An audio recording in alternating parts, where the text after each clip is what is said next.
Barang siapa yang taat kepadaku berarti ia taat kepada Allah. Dan barang siapa yang durhaka kepadaku, maka dia telah durhaka kepada Allah. Artinya semuanya harus diikuti, karena ini perintah sang pencipta Allah. Dan barang siapa yang taat kepada pemimpin pilihanku, misal Nabi SAW lagi safar keluar kota, kemudian beliau menitipkan Madinah kepada salah seorang sahabatnya, atau beliau mengirim pasukan, ditunjuk salah satu jadi pemimpin perang, maka harus dipatuhi. Siapa yang patuh pada pemimpin yang aku tunjuk, dia telah patuh kepadaku. Siapa yang maksiat, durhaka pada pemimpin yang aku tunjuk, maka dia telah maksiat kepadaku. Saya kasih contoh. Seorang sahabat Nabi bernama Amr bin As radhiyallahu anhu. Tahu ya? Orang ini dulu musuh Islam. Setelah dia masuk Islam 3 bulan, Nabi SAW membentuk pasukan untuk menyerang salah satu suku Arab yang memang dasarnya mau menyerang Madinah. Suku ini suku besar. Amr bin As baru masuk Islam 3 bulan, oleh Nabi SAW dijadikan pemimpin perang. Itu menjadi pimpinan perang, komando perang. Dan di dalam pasukan itu ada Abu Bakar, ada Umar, ada Uthman, ada Ali, ada Talha, ada Zubair, ada sahabat-sahabat yang mulia nih. Tapi Nabi SAW tunjuk Amr bin As. Harus dia jadi pemimpin. Dan pimpinan perang, teman-teman, kalau sudah ditunjuk, nggak boleh dimaksiati. Dia bilang berhenti-berhenti, makan-makan, pulang-pulang, perang-perang. Harus dipatuhi. Ini sabda Nabi SAW, siapa yang mentaati pimpinan yang aku tunjuk, dia taat padaku. Siapa yang maksiat, maka dia maksiat kepadaku.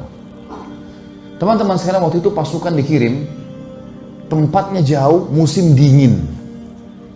Zaman dulu orang kalau musim dingin hangatin diri, dan teman-teman kalau tahu, saya subhanallah waktu hadapin musim dingin di Madinah karena 7 tahun di sana. Kalau musim dingin dan kita pergi ke daerah padang pasir, teman-teman, luar biasa, menusuk ke tulang. Dingin sekali. Sampai di kampus saja, di kampus sudah masuk kota Madinah, banyak bangunannya. Itu kalau kami mau tidur, biasanya saya dulu pengalaman gitu sama teman-teman, selimutnya didudukin dulu. Angatin dulu. Kalau enggak kayak ditusuk-tusuk sama pisau, panas. Apa dingin sekali. Apalagi padang pasir nih, luar biasa. Waktu itu dingin sekali.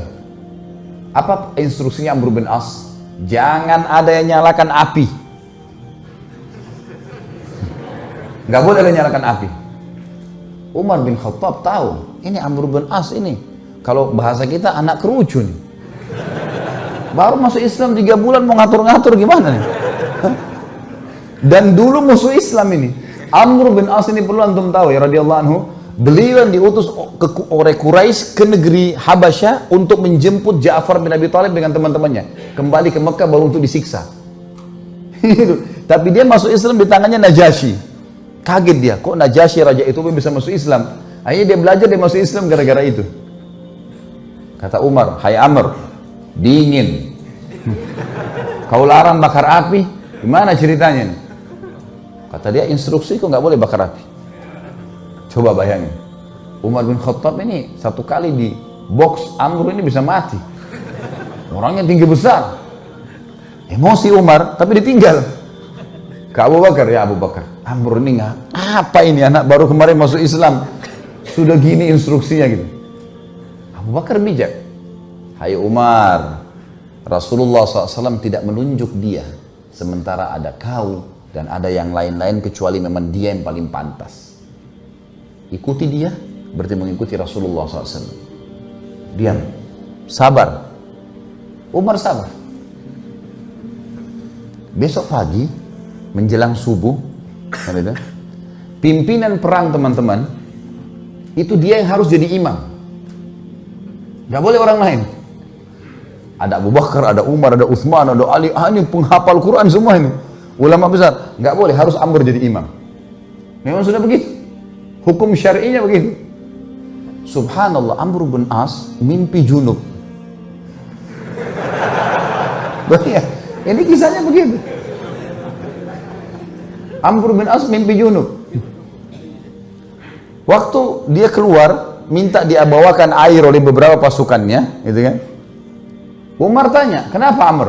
Dia bilang, saya junub. Gitu kan? Kemudian waktu dia pegang air, dingin. Kata Amr, saya mau tayammum. Saya mau tayammum. Kata Umar, ada air, nggak bisa tayammum. Kata dia, saya mau tayammum. Ini masalah lain lagi nih. Tadi malam sudah buat orang kedinginan, sekarang ada air nggak mau tayammum. Ini orang baru masuk Islam, mu'allaf ini. Umar sudah jengkel nih. Abu Bakar lagi. Gimana nih Abu Bakar? Ingat. Ini utusan Rasulullah SAW. Jangan kau bantah. Baiklah. Jadi Amr bin As jadi imam mandi tayammum. Padahal ada air. Luar biasa. Ya. Sudah selesai sholat, kata Amr, saya takbir, serang. Takbir, serang. Memang ternyata pasukan ini, kelompok ini, ya, suku ini jumlahnya kalau mereka nyerang Madinah bisa mengalahin Madinah semuanya. Nanti kan kita tahu alasan-alasan Amr bin As dan bagaimana Nabi SAW membenarkan dia. Diseranglah, ternyata hanya dengan kalau tidak salah 300 orang pasukan berhasil mengalahkan suku itu. Dan Amr bin As mengatakan, ingat, setiap orang kalian harus berjalan sama temannya. Nggak boleh pisah. Bersebelahan terus, dia harus dampingi. Sekarang pilih teman masing-masing. Jadi 300 orang tuh pilih teman. Selalu berdekatan, serang musuh berdua, nggak boleh pisahin. Jangan tinggalkan temannya kalau dia masih belum selesai duel atau berperang. Itu instruksinya, karena ini malam, gelap. Baik, pergilah ke sana, perang, dan berhasil menang. Kocar kacir nih suku nih. Kocar kacir sukunya, lari semuanya. Para sahabat mengetahui mereka kocar kacir, dengan semangat serang, takbir, kejar. Kata Amr, tunggu. Jangan ada yang nyerang sana. Tunggu di sini. Umar balik lagi. Hai Amr, musuh udah kalah. Tinggal kita kejar, tebas nih. Tidak bisa, instruksi tunggu sini. Tidak boleh kejar musuh. Kumpulin ghanimah yang ada sekarang, pulang Madinah. Tentu sahabat-sahabat yang lain yang didukung siapa kira-kira? Amr atau Umar? Umar. Karena mereka tahu siapa Umar gitu kan. Mereka juga tahu siapa Amr. Pikiran mereka ini Amr ini 3 bulan yang lalu perangin Islam. Ini musuh besarnya Islam ini dulu. Baiklah, pulang pasukan ke Madinah. Baru turun dari kuda, Umar langsung, ya Rasulullah, ini Amr buat begini. Tidak boleh nyalain api, kita lagi kedinginan. Malam-malam dia mandi junub, tidak pakai air, tayammum. Kemudian musuh kalah, kita dilarang pergi tangkap musuh. Padahal itu kan ghanimah. Musuh yang lari itu kalau ditangkap kan jadi hamba sahaya. Bisa diperjualbelikan. Lalu Nabi SAW tanya di depan mereka semua, hai Amr, keluhan sudah sampai kepadaku. Apa jawabanmu? Ya Rasulullah, pasukan suku yang kita serang ini adalah suku yang jumlahnya, kalau semua berhasil menyerang Madinah keesokan harinya, habis kita nih. Pasukan perang jumlahnya banyak. Kalau kita nyalain api, mereka tahu kita ada, habis 300 orang lawan sekian ribu, gimana caranya? Kata Nabi SAW, benar. Lihat, Nabi SAW tidak salah memilih pemimpin nih. Nabi bukan orang bodoh. Wahyu dari langit nih.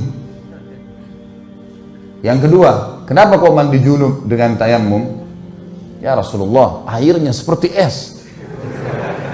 Kalau saya mandi, saya bisa sakit, mati. Saya pemimpin. Kalau saya sakit, saya pimpin perang. Instruksi Anda, saya pemimpin. Nggak bisa, udara dingin di padang pasir. Maka saya tayammum.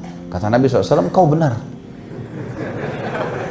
Umar yang tadinya marah, redam. Yang ketiga, kenapa kau biarin orang pergi, nggak ditangkapin? Ya Rasulullah, 300 orang. Lawan sekian ribu orang pasukan ini. Kalau kocar kacir pasukan saya, nyerang sana sini nangkap, kita akan dikalahkan pasti. Mereka bisa tahu jumlah kita, tapi kalau kita ngumpul, kelihatannya banyak. Dan target kan ngalahin mereka. Mereka sekarang sudah takut dan mereka gelap tidak tahu jumlah pasukan kita. Ngapain kita nyerang-nyerang sana? Toh ganimanya sudah ada. Target sudah tercapai. Mereka kalah, nggak usah buru-buru itu. Kata Nabi SAW, kau benar. Abu Bakar balik ke Umar. Nah, sudah tahu?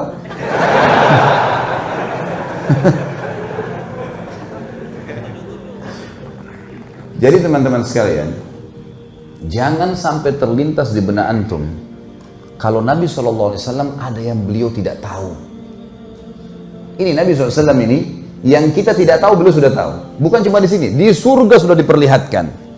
Bodohnya sebagian orang menganggap baginda Nabi SAW masih ada yang belum ditahu. Makanya mereka buat-buat ibadah yang tidak diperintahin. Tangkap nggak poin ini? Ini penting sekali. Kalau antum masih melakukan perbuatan bidah yang antum anggap boleh, berarti antum menganggap Nabi SAW masih ada yang belum diketahui oleh beliau. Padahal tuntunannya sudah jelas. Innal halala bayyin wa innal harama bayyin. Ingat kata Nabi SAW, yang halal sudah jelas, yang haram sudah jelas. Wa bainahuma umurun mushtabihat. Di antaranya ada hal-hal yang samar.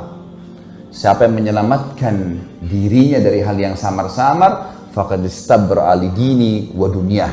Dia telah menyelamatkan kesucian agamanya dan dunianya. Wa man waqa'a fi syubhat faqad waqa'a fil haram. Siapa yang sengaja jurumuskan dirinya pada yang syubhat, haram atau enggak ya? Enggak apa-apa deh. Maka faqad waqa'a fil haram. Dia telah jurumuskan dirinya pada yang haram. Artinya enggak ada tengah-tengahnya.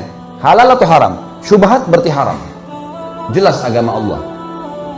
Orang yang jerumuskan dirinya pada yang syubhat berarti jerumuskan adalah haram, seperti pengembala domba yang membawa domba-dombanya ke ladang yang luas, rumputnya lebih tinggi dari domba-dombanya, dan dia tidak tahu domba mana yang dicuri oleh serigala.